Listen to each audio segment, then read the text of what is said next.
allegiance to the flag of the United States of America and to the republic for which it stands, one nation, under God, indivisible, with liberty and justice for all.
September 11th tartan in the procession.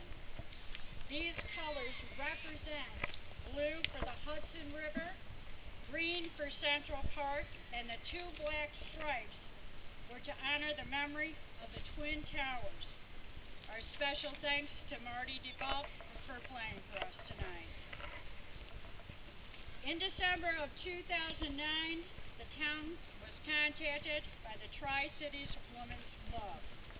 President Dottie Bachman, after the club realized the steel from the World Trade Center might possibly be available from the Port Authority. The club was unable to work directly for the steel and was directed to work through the local municipality. Fortunately then, John Bernardo, the supervisor, took up the cause and applied on their behalf.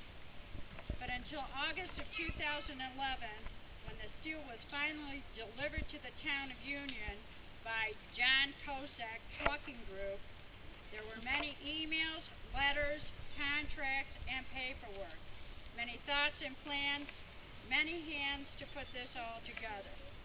We thank you, everyone who participated in that effort.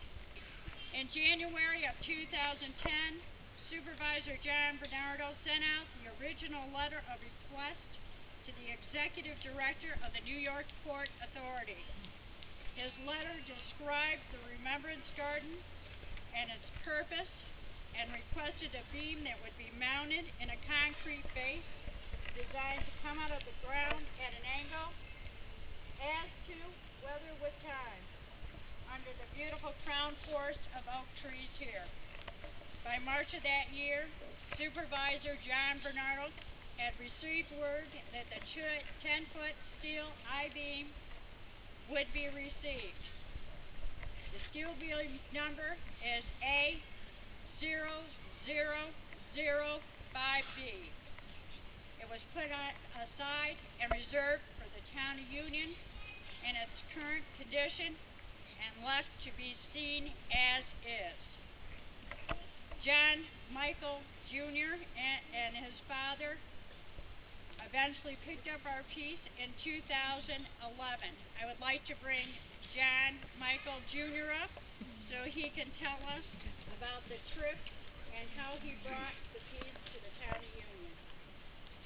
John?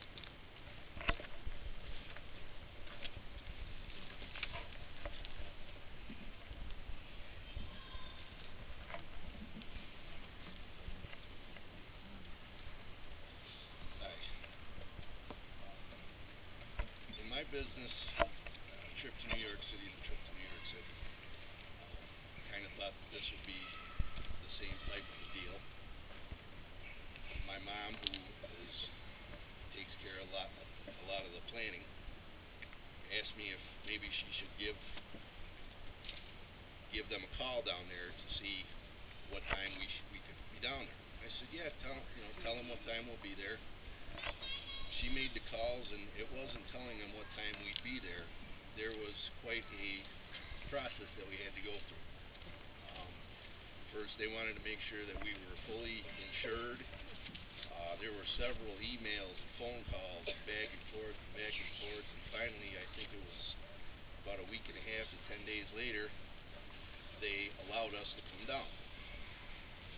It wasn't what time we'll be there, it was you will be here at 7 a.m., not 7:05, not 7:10, 7 a.m. So I went down, arrived at JFK at Hangar 5 at 7 a.m. and was directed to go inside, find a woman by the name of Nancy.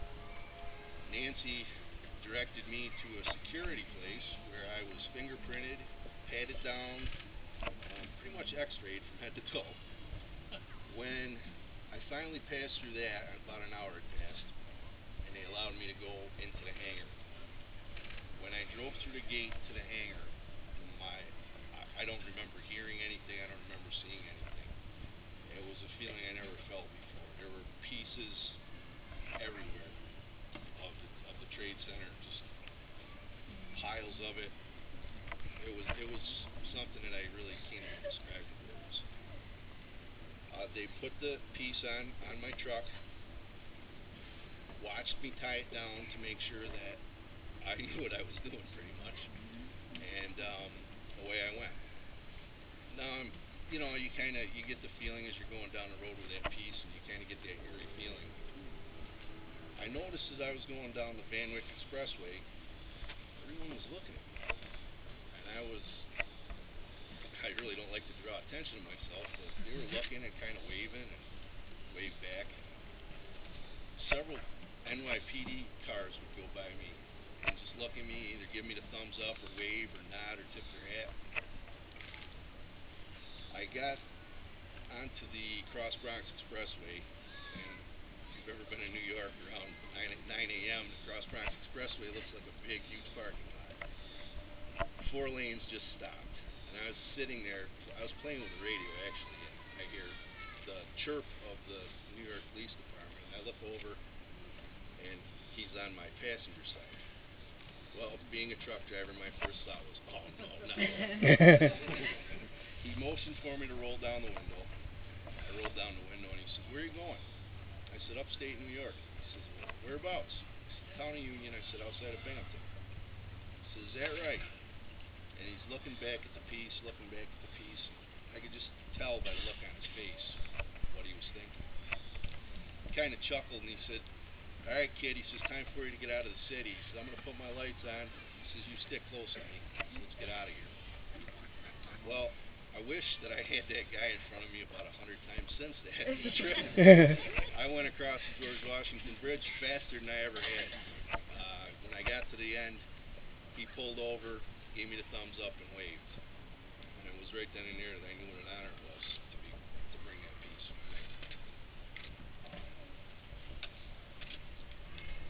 Like I say, I go into New York City quite a bit. You don't realize the fear that went through people until would actually like to thank the town of Union